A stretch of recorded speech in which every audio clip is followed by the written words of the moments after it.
हमारे देश की कानून व्यवस्था अजीब और गरीब है। फोरमैन या चपरासी की नौकरी के लिए डिग्री और एग्जाम आवश्यक है, लेकिन राजनीतिक नेताओं को इससे छूट मिली हुई है।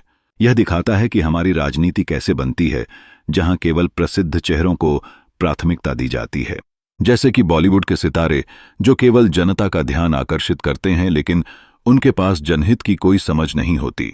ऐसे लोग नेता बन जाते हैं और इसके पीछे एक निश्चित शास्त्र काम करता है जो जनता को बहकाने में माहिर होते हैं। इसका परिणाम यह है कि ये नेता आम जनता की वास्तविक समस्याओं और उनकी जरूरतों से बहुत दूर हैं। शिक्षा और स्वास्थ्य सेवाओं के नाम पर बहुत बड़ा कारोबार हो रहा है। बच्चों के माता पिता अपने बच्चों के भविष्य को सुनिश्चित करने में कर्ज में डूब जाते हैं। कई बार यह कर्ज इतनी बड़ी समस्या बन जाती है कि लोग आत्महत्या कर लेते हैं। यह एक समाज के रूप में हमारी जिम्मेदारी है कि हम इन समस्याओं को गंभीरता से लें। सरकार केवल राशन और कुछ पैसे देकर समस्याओं का समाधान नहीं कर सकती। असली समाधान रोजगार के अवसर प्रदान करने में है। जनसंख्या नियंत्रण पर कोई भी पार्टी खुलकर बात नहीं करती, जबकि यह देश की सबसे बड़ी समस्या है।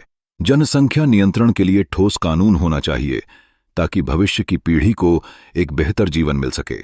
शिक्षा प्रणाली में समानता की आवश्यकता है। एक व्यवसायी का पुत्र वही किताबें पढ़ता है तो एक गरीब परिवार का बच्चा भी वही किताबें पढ़े।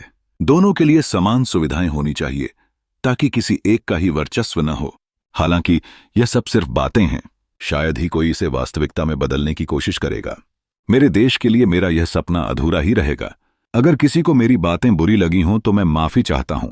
हमें एक दूसरे की बातें सुनने और समझने की आवश्यकता है। समाज में संवाद होना चाहिए ताकि हम मिलकर एक नए भविष्य की दिशा में कदम बढ़ा सकें। यह आपकी सजगता और समझ से ही यह संभव है। आपका अपना दोस्त AKS। धन्यवाद।